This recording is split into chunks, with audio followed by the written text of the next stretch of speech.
మీ ఎలాంటి వ్యాపార ప్రకటనలకైనా వెంటనే మా ఛానల్ సంప్రదించండి. ప్రస్తుతం మనతో పాటు ప్రముఖ ఆధ్యాత్మికవేత్త, జ్యోతిష్య పండితులు ప్రొఫెసర్ డాక్టర్ ముల్లపూడి సత్యనారాయణమూర్తి గారు ఉన్నారు. గురుగారితో మాట్లాడేద్దాం.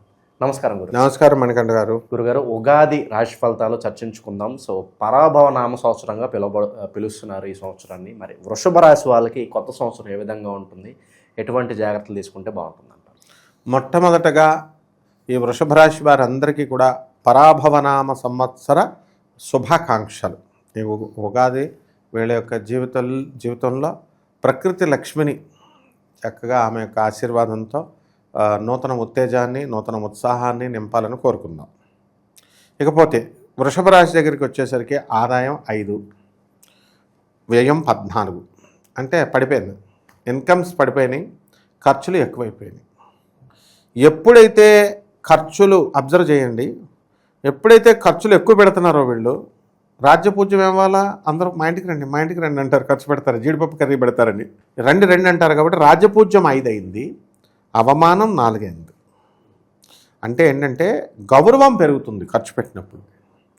కాబట్టి వృషభ రాశి వాళ్ళు ఈ సంవత్సరం లాస్ట్ ఇయర్ కంటే కూడా బంధువులకి, మిత్రులకి, అందరికీ కూడా ఖర్చు ఎక్కువ పెడతారు. సరే, ఇకపోతే ఈ వృషభ రాశి వారికి అందరికీ కూడా మనకి ఈ సంవత్సరమే అసలు మనకి రాజు గురుడు రాజు అనమాట. కాబట్టి శుభప్రదంగా ఉంటుంది. రాజు బ్రాహ్మణ పరిపాలన, ఎవరికి గొడవలు ఉండవు, కొట్లాటలు ఉండవు. ఈ సంవత్సరం కావాల్సి మీరు అబ్జర్వ్ చేయండి, అమెరికా కానీ లేకపోతే రష్యా కానీ పుతిన్ వీళ్ళంతా కూడా యుద్ధాలు చేసుకోరు, శాంతి. తర్వాత మంత్రి వచ్చేసరికి కుజుడు. ఈ మంత్రి రెచ్చగొడతా ఉంటాడు. ఎప్పుడు కూడా మంత్రి గురుడయ్యి బ్రాహ్మడయ్యి రాజు కుజుడయ్యి ఉండాలి, క్షత్రియుడై ఉండాలి. ఇక్కడ రివర్స్ అయింది. ఇప్పుడు ఈయన ఎంతసేపు మంత్రి కుజుడవ్వడం వల్ల ఈ దేశం మీద అటాక్ చేద్దాం, ఆ దేశం మీద అటాక్ చేద్దామని సలహాలు ఇస్తూ ఉంటాడు. కాకపోతే ఈయనలో చలనం రావాలిగా, రాజుగారిలో చూద్దాం అంటూ ఆగిపోతారన్నమాట. కాబట్టి ఈ యొక్క రాశి వారికి అందరికీ కూడా, వృషభ రాశి వారికి ఆదాయాలు గత సంవత్సరం కంటే కూడా తక్కువగా ఉన్నా, ఖర్చులు అధికంగా ఉన్నా కంగారు పడాల్సినటువంటి అవసరం లేదు.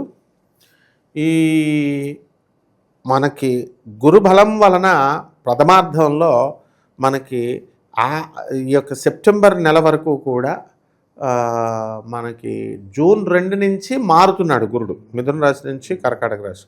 అంటే మన ప్రథమార్థం అంటే ఇంచుమించు సెప్టెంబర్ 19 వరకు. ఆ సెప్టెంబర్ 19 వరకు కూడా మనకేమి వృషభ రాశి వారికి ఏమి పెద్దగా శుభకార్యాలు అన్నీ జరుగుతాయి అంటారా? పర్వాలేదా? లేదంటే సెకండ్ హాఫ్లోనే అంటారా? పర్వాలేదు. యాక్చువల్గా వృషభ రాశి నుంచి ఫస్ట్ హాఫ్లోనే మనకి ప్రథమార్థంలోనే వివాహాలు ఎక్కువ అవడానికి అవకాశాలు ఉన్నాయి, సెప్టెంబర్ 19 లోపలే. ఆ తర్వాత శుభకార్యాలు జరిగినప్పటికీ కూడా ఎక్కువ ఖర్చులు పెట్టాల్సినటువంటి అవసరం ఉంటుంది. ఇప్పుడు ఉదాహరణ ఫంక్షన్ హాలే 15 లక్షలు అయిపోద్ది, అదే ప్రథమార్థంలో చేసుకుంటే 5 లక్షలకి అయిపోద్ది. ఆ విధంగా బంగారం ఎక్కువ కొంటారు ఈ వృషభ రాశి వాళ్ళు ఈ సంవత్సరం ప్రథమార్థంలో. కాబట్టి ఎవరైతే వృషభ రాశి భార్యలు ఉన్నారో వాళ్ళ భర్తల చేత ఈ ప్రథమార్థంలోనే బంగారం కొనిపించేసుకోవడం ఉత్తమం. ఇక నూతన వస్త్రాలంకరణ చేస్తారు.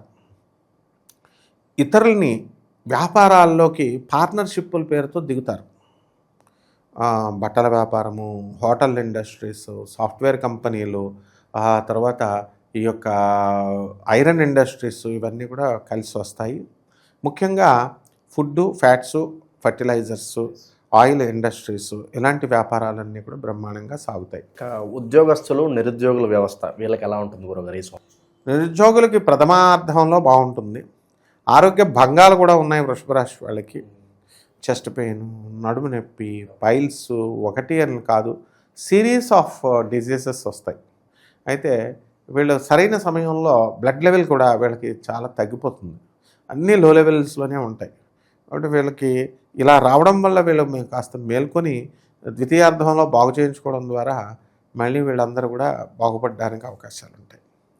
అలాగే వృషభ రాశి వారు ఎప్పుడు కూడా అవమానాల పాలవుతారు. ఇప్పుడు అందులోనూ ఇది పరాభవనామ సంవత్సరం. 1966 ఉగాది నుంచి 1967 అంటే 60 సంవత్సరాల బ్యాక్ కరెక్ట్గా ఈ యొక్క ఇది వచ్చింది. ఆ సంవత్సరంలో పుట్టినటువంటి వృషభ రాశి వాళ్ళందరూ కూడా మనకు ఇప్పుడు కామెంట్ రూపంలో చెప్పచ్చు, నేను చెప్పేది తప్ప ఒప్ప అన్నది. పాపం వాళ్ళందరూ కూడా పరాభవాలు, అవమానాలు, భార్యలు వదిలేసిన వాళ్ళు, తర్వాత అత్తగారుల చేత పాపం తన్నులు తిన్నవాళ్ళు, ఇలా ఏదో రకంగా మొత్తం మీద అవమానాల పాలైనటువంటి వాళ్ళే ఉన్నారు. అంటే కెరీర్ పరంగా ఎదిగి ఉండొచ్చు, కానీ ఏదో ఒక అవమానం, చుట్టాల్లో గుర్తింపు లేకపోవడం, ముఖ్యంగా ఈ వృషభ రాశి వాళ్ళు ఈ సంవత్సరంలో పుట్టినటువంటి వాళ్ళు కానివ్వండి, ఇలాగే ఈ సంవత్సరం జరుగుతున్నటువంటి వాళ్ళ పరాభవనామ సంవత్సరం వృషభ రాశి వాళ్ళంతా కూడా మోసపోవడానికి అవకాశాలు ఉన్నాయి. వీళ్ళు స్త్రీల చేతుల్లో ఈజీగా మోసపోతారు.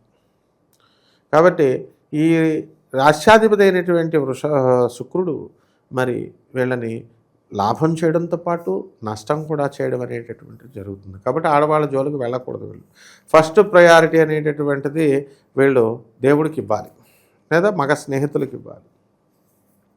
ఇకపోతే ఈ వృషభ రాశి వారికి చాలామంది విదేశాల్లో ఉన్నటువంటి వాళ్ళు, ఇప్పుడు పెళ్ళిళ్ళు అనేటటువంటి దానికి డెఫినేషన్ మారిపోయింది. ఇప్పుడు పెళ్ళిళ్ళు ఆడవాళ్ళు చేసేసుకుంటున్నారు, మగవాళ్ళు చేసేసుకుంటున్నారు సిటిజన్షిప్ వల్ల. రానున్న కాలంలో ఇంకా మారుతుంది, బ్రహ్మంగారు చెప్పినట్టు అన్నీ కూడా జరుగుతాయి. మరి అలాగే లివింగ్ ఇన్ రిలేషన్స్లోకి వెళ్ళిపోయారు. ఈ విశృంఖలమైనటువంటి కామం పెరిగిపోతుంది.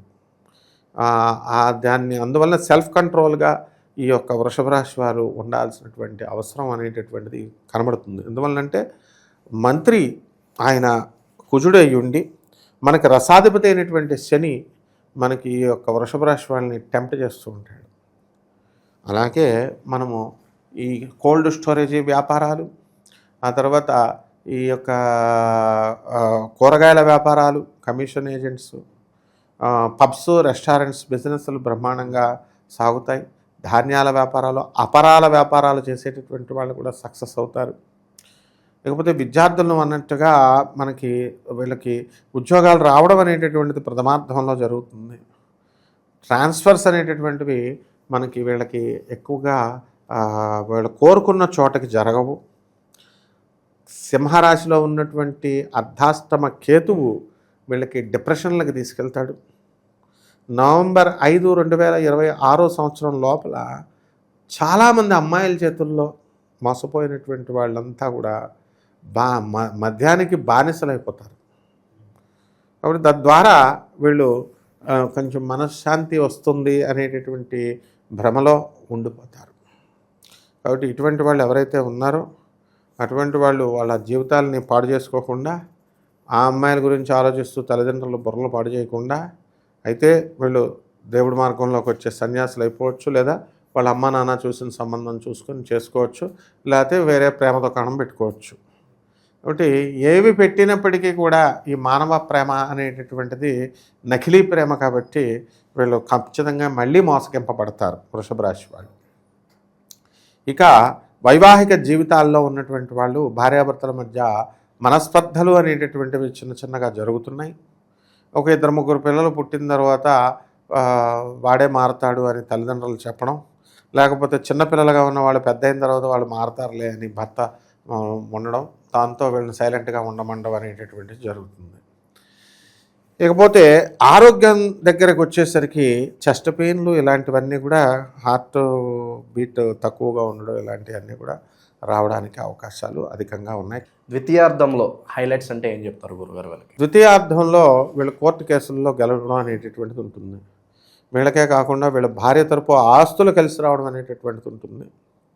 అలాగే నూతన వ్యాపారాలు చేస్తారు, బంధువులతో విదేశాలు, వేరే ఊర్లు ప్రయాణాలు చేయడం అనేటటువంటివి జరుగుతాయి.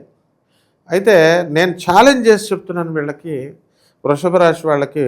మన ఈ మధ్యన ఒక అతను ఏమడిగాడంటే, ఏమండి గురుగారు తిరుపతి వెళ్ళాలండి అంటే అక్కడ రూమ్ రావట్లేదంటే మనం ఏదో రికమెండ్ చేస్తాం కదా, రికమెండ్ చేస్తే ఎండోమెంట్స్ మేడం చేత చేయిస్తుంటే ఆధార్ కార్డు పెట్టాడంట ఆయనది, వాళ్ళ భార్యది పెట్టలేదంట.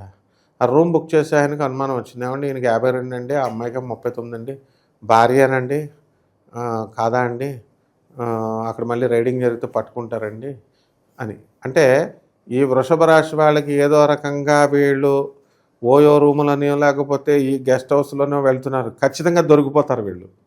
కాబట్టి ఇలాంటి పిచ్చి పనులు చేయకూడదు. ముఖ్యంగా వీళ్ళంతా కూడా వృషభ రాశి వాళ్ళు అసలు ఆడవాళ్ళతో ప్రయాణాలే చేయకూడదు. అసలు తమ సొంత భర్తలు అయినప్పటికీ కూడా, భార్యలు అయినప్పటికీ కూడా మగాళ్ళతో వీళ్ళు కలిసి వెళ్తారు కదా యాత్రలకి, వెళ్ళినప్పుడు ఎంతోమంది ప్రైవేట్ రూములు ఉన్నటువంటి వాళ్ళు వేరే అందరితో మగవాళ్ళు విడిగా పడుకోండి, ఆడవాళ్ళు విడిగా, మా పెళ్ళవరా నాయన అన్నా సరే వినకుండా అంత భయంకరంగా ఈ హోటల్ ఇండస్ట్రీ ఉంది ఇప్పుడు. అంటే ఇదంతా కూడా గ్రహస్థితి. పరాభవం, ఎక్కడికి వెళ్ళినా సరే పరాభవం, ఇది తప్పదు. ఎన్ని జాగ్రత్తలు తీసుకున్నా పరాభవం తప్పదు వీళ్ళకి. ఎంతో మహాపండితులుగా ఉన్నటువంటి వాళ్ళు, ఎంతో పీఠాధిపతులుగా ఉన్నటువంటి వాళ్ళు, ఎంతో గొప్ప మంత్రులుగా ఉన్నటువంటి వాళ్ళని మనం చూసాం. పరాభవం సమయం వచ్చేసరికి ఆ పరాభవం అనేటటువంటిది వృషభ రాశికి వచ్చేసింది. సక్సెస్లు కూడా తర్వాత ముందు పరాభవం పాలైపోతారు. కాబట్టి కొన్ని జాగ్రత్తలు తీసుకోవాల్సినటువంటి అవసరం. ఈ ఉగాది పచ్చడిలో షడ్రోజులు ఉంటాయి గురుగారు, అలాగే ఆ రుచుల్లో ఏ రుచి ఎక్కువగా వీళ్ళకి తగులుద్ది అంటారు ఈ సంవత్సరం? పులుపు, మామిడికాయలన్నీ దొబ్బేస్తారు వీళ్ళు వృషభ రాశి వాళ్ళు. లేడీస్ అందరూ చూడు, చెట్లు యజమానులు పూల చెట్లు పెంచుకుంటే మేము సరే మందే చెట్టు కదా నెమ్మదంగా కోసుకుందాం, నెమ్మదంగా లేచని అనుకుంటే వాకింగ్కి కవర్లు వేసుకొని వెళ్ళిపోతారు వీళ్ళు. ఆడవాళ్ళు, ముసలోళ్ళు, రిటైర్ అయిపోయిన వాళ్ళు, బుద్ధి జ్ఞానం లేకుండా కోసి పడేసుకుంటారు, బయట కొనుక్కోరు పువ్వులు. అలా ఈ యొక్క వృషభ రాశి వాళ్ళంతా కూడా మామిడికాయలన్నీ కూడా, చింతకాయలు మామిడికాయలు దొంగతనాలు చేస్తారన్నమాట, పులుపండి. కాబట్టి చేదు అనుభవాలు అనేటటువంటివి ఇవి రాశి వారికి ఉంటాయి. కాబట్టి ఈ రాశి వారు కొన్ని పరిహారాలు చేసుకోవాలి. ఏమిటది అంటే, ఈ కేతువు బాగుండలేదు కాబట్టి కేతు జపం చేసుకోవాలా, కేతు స్తోత్రాలు చదవాలా. కేతువుకి కిలోంపావు ఉలవల్ని అన్ని రంగులు ఉన్నటువంటి వస్త్రాలను ఇచ్చి పేదవాళ్ళకి దానాలు చేయాలి. పేద బ్రాహ్మణికి సోమవారం నాడు ఉదయం 7 గంటలకి. అలాగే పేదవాళ్ళకి 21 మందికి బట్టలు కుట్టించి ఇవ్వాలి. చుట్టాలకు ఇచ్చుకోకూడదు, పేదవాళ్ళకి ఇవ్వండి. ఆర్ఫనైజెస్ ఉన్నాయి, వెళ్ళండి.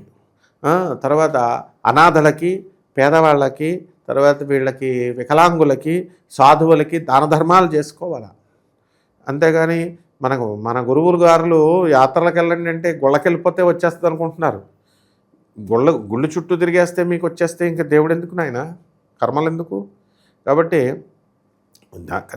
వెళ్ళడం అనేది మంచి ఆరోగ్యం, డిసిప్లిన్ ఇస్తుంది అంతే. పేదవాళ్ళకి ఎంతసేపు నీ బీరువాలో డబ్బు తీయాలి. మెయిన్గా దేవాలయాలు నువ్వు ఖర్చు పెట్టుకోవడానికి నువ్వు యాత్రకు వెళ్తే దేవుడు నీకు ఎందుకు ఇస్తాడు? అసలు పేదవాళ్ళని తీసుకెళ్ళండి, పేదవాళ్ళకి చూపించండి, అప్పుడు తప్పకుండా మనకి మార్పు వస్తుంది. వీళ్ళు వెళ్ళాల్సినటువంటి పూజించాల్సినటువంటి అమ్మవారు దుర్గాదేవి, బెజవాడ వెళ్ళాలి, కనకదుర్గాదేవి దర్శనం చేసుకోవాలి. బెజవాడ చక్కగా దుర్గమ్మ తల్లికి ఈ యొక్క చండీ నవావరణ పూజలు చేసుకోవాలా, హోమాలు చేసుకోవాలా, ఇవన్నీ కూడా చేసుకుంటే సరిపోతుంది. ఓవరాల్గా ఈ వృషభ రాశి వాళ్ళందరికీ పరాభవనామ సంవత్సరం ఏ విధంగా ఉంటుందో అద్భుతంగా వివరించారు. ధన్యవాదాలు. ధన్యవాదాలు.